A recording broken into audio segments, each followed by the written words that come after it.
بسم اللہ الرحمن الرحیم۔ یہ بات چل رہی تھی کہ سب عورتوں کے سامنے مصر کے گھر گھر اور گلی بازاروں میں یوسف علیہ السلام اور زلیخا کا ذکر چل رہا ہے۔ وزیر خزانہ سوچنے پر مجبور ہو گیا اور یہ فیصلہ کیا کہ یوسف علیہ السلام کو قید خانے میں ڈال دینا چاہیے، تاکہ نہ بیوی اس کو دیکھے اور نہ دونوں اکٹھے رہیں اور نہ کوئی خرابی پیدا ہو۔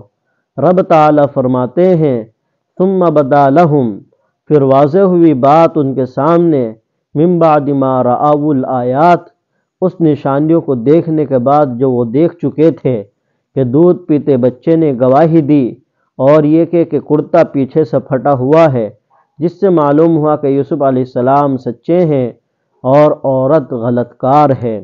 پھر عزیز مصر کا خود یقین کر لینا اور زلیخا کا عورتوں کے سامنے کہنا کہ میں نے ہی اس کو پھسلایا تھا اور یہ بچا رہا، یہ سب شہادتیں واضح ہیں کہ یوسف علیہ السلام کا قطعاً کوئی قصور اور رجحان نہیں تھا۔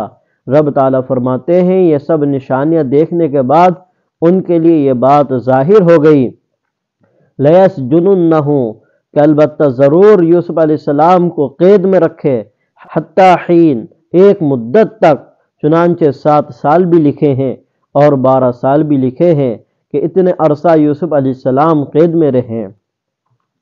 وَدَخَلَ مَعَهُ السِّجْنَ فَتَيَانِ، اور داخل ہوئے یوسف علیہ السلام کے ساتھ قید خانے میں 2 نوجوان۔ قال احدهما، ان دونوں میں سے ایک نے کہا، انی ارانی، بے شک میں نے خواب میں اپنے آپ کو دیکھا ہے، اعصر خمرہ، کہ میں شراب نچوڑ رہا ہوں، اور دوسرے نے کہا، انی ارانی، بے شک میں نے خواب میں اپنے آپ کو دیکھا ہے، احمل فوق رأسی، کہ اٹھا رہا ہوں اپنے سر پر، خبزاً، روٹیاں، پرندے ان روٹیوں کو کھا رہے ہیں، نبئنا بتاویلی، کہ بتلاؤ ہم کو اس کی تعبیر، انا نراک من المحسنین، بے شک ہم آپ کو نیکی کرنے والوں میں سے دیکھتے ہیں۔ یہ بات آپ حضرات سن چکے ہیں کہ یوسف علیہ السلام کی بے گناہی ثابت ہونے کے باوجود یوسف علیہ السلام کو جیل میں ڈال دیا، اس خیال کے پیش نظر کہ اس گھر میں رہتے ہوئے بی بی نے اس کا پیچھا نہیں چھوڑا، لہذا جیل میں ڈال دو، نظر سے اوچھل رہیں گے، شاید بی بی بھول جائے گی۔ یہ قصہ یوسف علیہ السلام کو قید خانے لے گیا۔ جس دن یوسف علیہ السلام کو قید خانے میں داخل کیا گیا، 2 نوجوان اور ان کے ساتھ اسی وقت داخل کیے گئے۔ یہ دونوں جوان مصر کے بادشاہ ریان بن ولید کے خالد تھے۔ یوسف علیہ السلام کے ساتھیوں کی جیل جانے کی وجہ کیا ہے؟ ایک ساقی تھا، پانی پلانے والا، جس کا نام بعض ابوحہ بتلاتے ہیں اور بعض دوسرے نام بھی بتلاتے ہیں، اور دوسرا باورچی تھا جس کا نام بعض غالب بتلاتے ہیں، اور اس کے علاوہ اور بھی نام لکھے ہوئے ہیں۔ ان دونوں پر الزام تھا کہ انہوں نے بادشاہ کو زہر دینے کی کوشش کی ہے۔ بعض تفسیروں میں صرف یہاں تک بات لکھی ہوئی ہے کہ بادشاہ کو زہر دینے کے الزام میں یہ دونوں قید خانے بھیج دیے گئے تھے، لیکن تفسیر ذخیرۃ الجنان میں یہ واقعہ پورا نقل کیا ہے، جس کو ہم آپ کے سامنے بیان کر رہے ہیں۔ اور ان کے جیل بھیجنے کی کیا وجہ تھی؟ اور یہ معاملہ اس طرح ہوا کہ بادشاہ کی جو مخالف قوتیں تھیں، انہوں نے ریان بن ولید کو راستے سے ہٹانے کا آسان راستہ نکالا کہ اس کے خادموں کو خرید کر اس کو زہر دے کر ختم کر دو۔ بادشاہ کو ویسے قتل کرانا مشکل معاملہ ہے، چنانچہ انہوں نے خادموں کے ساتھ میل جول کیا، تعلقات اپنے قائم کیے، ان کو زہر دینے پر کہ آمادہ کریں، لیکن انہوں نے پہلے ابوحہ ساقی کے ساتھ میل جول کیا۔ جب اس کے سامنے اپنے مقصد کا اظہار کیا اور بڑا لالچ بھی دیا کہ ہم تو تم کو اتنا کچھ دیں گے، اتنا دیں گے، یہ دیں گے، وہ دیں گے، ابوحہ ساقی نے کہا وہ میرا آقا ہے، میرا محسن ہے اور میرے حق میں بہت اچھا ہے، میں اپنے محسن کا احسان کیوں برباد کروں؟ پھر کرسی اور اقتدار کی کوشش تو تمہاری ہے، میں خواہ مخواہ اس کو زہر دے کر مار دوں، مجھ سے اس کی توقع بالکل نہیں رکھنا، اور مجھے تمہارے اس لالچ کی بھی کوئی ضرورت نہیں ہے۔ میرے محسن بادشاہ جو تنخواہ مجھے دیتا ہے مجھے کافی ہے، اگر تم نے میرے ساتھ دوبارہ اس طرح کی بات کی تو میں بادشاہ کو بتلا دوں گا۔ جب وہ ساقی سے نا امید ہو گئے تو کچھ عرصے کے بعد انہوں نے باورچی کے ساتھ میل جول شروع کیا۔ وہ لالچی آدمی تھا، اس کو لالچ دیا کہ ہم تجھے اتنی رقم دیں گے، تم موقع پا کر بادشاہ کو زہر دے دینا، ہم اس سے بہت تنگ ہے۔ لالچ دنیا میں بہت بری بلا ہے۔ باورچی ان کے چکمے میں آ گیا، اور جو ساقی تھا وہ جستجو میں رہتا، کیونکہ پہلے اس سے بات ہوئی تھی۔ تو باورچی جب کھانا تیار کرتا تو ساقی اس پر نظر رکھتا تھا کہ یہ شرارت نہ کرے، چنانچہ اس نے موقع پا کر کھانے میں زہر ملا دیا۔ ساقی نے دیکھ لیا۔ جس وقت کھانا بادشاہ کے سامنے پیش کیا گیا تو ساقی جگ وغیرہ پکڑ کر لایا کہ پانی پلانا ہے، شراب پلانی ہے۔ باورچی کچھ کھانا رکھ کر کچھ باورچی خانے سے لینے گیا تو ساقی نے بادشاہ سلامت سے کہا کہ کھانا احتیاط سے کھائیے۔ بادشاہ کے لیے بس اتنی بات کافی تھی کہ بادشاہ سمجھ گیا۔ اس نے فوراً ڈاکٹر کو طلب کیا اور کھانا ٹیسٹ کرایا تو زہر نکلا۔ باورچی نے کہا کہ ساقی نے ڈالا ہے، ساقی نے کہا باورچی نے ڈالا ہے۔ دونوں کو جیل میں ڈال دیا گیا، ایک تو مجرم ہے اور ایک کو شبے میں، دونوں میں سے ایک تو مجرم ہے۔ تحقیق کے بعد جس پر جرم ثابت ہوگا اس کو سزا دی جائے گی۔ اس کا ذکر فرمایا ہے وَدَخَلَ مَعَهُ السِّجْنَ فَتَيَانِ کہ داخل ہوئے یوسف علیہ السلام کے ساتھ قید خانے میں دو نوجوان۔ کچھ دنوں کے بعد انہوں نے خواب دیکھے۔ قال احدہما ان میں سے ایک نے کہا جو ساقی تھا، انی ارانی عاصر خمرہ بے شک میں نے خواب میں اپنا آپ کو دیکھا ہے کہ میں شراب نچوڑ رہا ہوں، شراب بنا رہا ہوں، شراب نکال رہا ہوں، بس خواب صرف اتنا تھا۔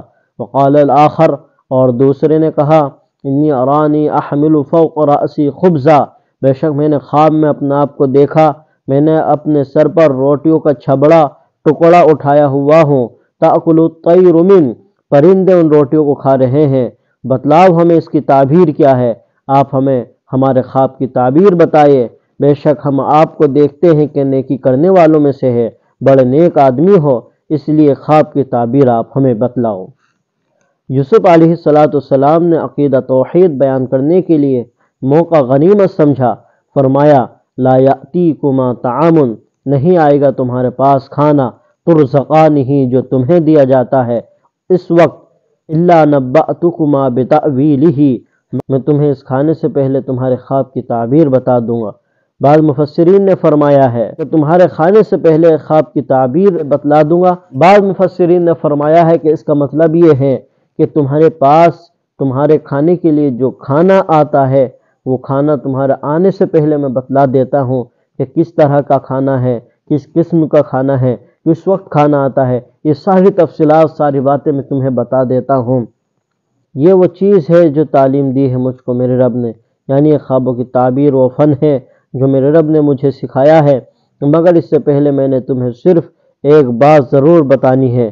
حضرت یوسف علیہ السلام نے موقع کو غنیمت سمجھتے ہوئے اس وقت کہ یہ لوگ پھنسے ہوئے ہیں میری بات کو توجہ سے سنیں گے، ان کو رب تعالیٰ کی توحید کا سبق دیا، قیامت سمجھائی، اپنے باپ دادا جو پیغمبر تھے ان کا نام لے کر رسالت کا ذکر کیا اور اس طرح اپنا فریضہ ادا کیا۔ اللہ تعالیٰ کے پیغمبروں نے جیل میں بھی حق کی تبلیغ کی ہے۔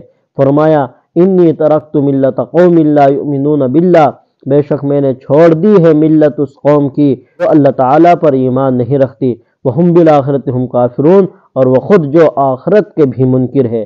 اللہ تعالیٰ کی ذات پر ایمان نہ لانے کا مطلب اچھی طرح سمجھ لے، میں یہ بات کئی دفعہ بیان کر چکا ہوں۔ مشرک لوگ رب تعالیٰ کے وجود کے منکر نہیں تھے، نہ پہلے مشرک منکر تھے اور نہ اس زمانے کے مشرک رب تعالیٰ کے وجود کے منکر ہے۔ مشرک رب تعالیٰ کے وجود کے قائل ہے اور اس کو رب بھی مانتے ہیں، خالق اور مالک بھی مانتے ہیں، مگر اس کی صفات میں انبیاء علیہ السلام اور اولیاء اللہ کو شریک ٹھہراتے ہیں۔ کہتے ہیں کہ اللہ تعالیٰ کی ذات بلند ہے اور ہم بہت پست لوگ ہیں، اس میں کوئی شبہ نہیں، یہ بات بالکل سچ ہے، لیکن آگے جو وہ لوگ نتیجہ نکالتے ہیں وہ غلط ہے کہ ہماری رب تعالیٰ تک رسائی نہیں ہو سکتی جب تک ولیوں کی سیڑھیاں نہ لگائے۔ کہتے ہیں یقولون ہؤلاء شفعاؤنا عند اللہ کہ یہ لوگ جن کی ہم عبادت کرتے ہیں، جن کو ہم پکارتے ہیں، یہ ہمارے سفارشی ہیں اللہ تعالیٰ کے پاس۔ اللہ تعالیٰ دوسری جگہ فرماتے ہیں ما نعبدہم الا لیقربونا الی اللہ زلفیٰ، کہ ہم ان کی پوجا پاٹ اس لیے کرتے ہیں کہ یہ ہمیں رتبے اور درجے میں اللہ تعالیٰ کے قریب کرتے ہیں۔ تو مشرک لوگ رب تعالیٰ کے وجود کا منکر نہیں ہیں، بلکہ رب تعالیٰ کے ساتھ بڑی عقیدت کا اظہار کرتے ہیں۔ 8ویں پارے میں آپ حضرات سن چکے ہیں، مشرکین زمین کی پیداوار میں سے رب تعالیٰ کا حصہ بھی نکالتے ہیں، اپنے دوسرے معبودوں اور شریکوں کا بھی حصہ نکالتے ہیں۔ فَقَالُوا هَذَا لِلَّهِ بِزَعْمِهِمْ وَهَذَا لِشُرَكَائِنَا، تو کہتے ہیں یہ اللہ کا حصہ ہے اپنے خیال کے اعتبار سے، اور یہ ہمارے شریکوں کے لیے حصہ ہے۔ تو بالآخر حضرت یوسف علیہ السلام نے وقت کو غنیمت سمجھتے ہوئے یوسف علیہ السلام نے ان کو توحید سمجھائی۔ یوسف علیہ السلام نے فرمایا، بے شک میں نے چھوڑ دی ہے ملت اس قوم کی جو اللہ تعالیٰ پر ایمان نہیں لاتی، یعنی اس کے حکام کو نہیں مانتی، آخرت کا انکار کرتی ہے۔ واتبعت ملت آبائی، اور میں نے پیروی کی ہے اپنا آبا و اجداد کی ملت کی، ابراہیم، اسحاق اور یعقوب علیہ السلام کی۔ جو حضرت یعقوب علیہ السلام حضرت یوسف علیہ السلام کے والد تھے، اسحاق علیہ السلام دادا تھے، ابراہیم علیہ السلام پر دادا تھے۔ اس لیے حدیث میں آتا ہے، کسی نے آپ صلی اللہ علیہ وسلم سے پوچھا الکریم لوگ کون سے ہوتے ہیں؟ فرمایا یوسف بن یعقوب بن اسحاق بن ابراہیم، یہ پیغمبروں کی لڑی چلی آئی ہے، یہ سارا گھرانہ ہی سورج ہے کہ سب پیغمبر ہے۔ تو فرمایا میں نے اپنے باپ دادا کی ملت کی پیروی کی ہے۔ فرمایا آگے، ما کان لنا ان نشرک باللہ من شیء، ہمیں کوئی حق نہیں ہے کہ ہم شریک ٹھہرائیں اللہ تعالیٰ کے ساتھ کسی چیز کو، رب تعالیٰ کا شریک نہیں ٹھہرانا۔ ذالک من فضل اللہ، یہ اللہ کا فضل ہے ہمارے اوپر، جن کو اللہ تعالیٰ نے توحید سمجھا دی وہ شخص شرک سے بچ گیا تو اس پر اللہ تعالیٰ کا بڑا فضل ہے۔ وعلی الناس، اور لوگوں پر بھی اللہ تعالیٰ کا فضل ہے، ولکن اکثر الناس لا یشکرون، لیکن اکثر لوگ اللہ تعالیٰ کا شکر ادا نہیں کرتے۔ جس شخص کو اللہ تعالیٰ دین کی دولت عطا فرمائے وہ ہر وقت اللہ تعالیٰ کا شکر ادا کرتا رہے۔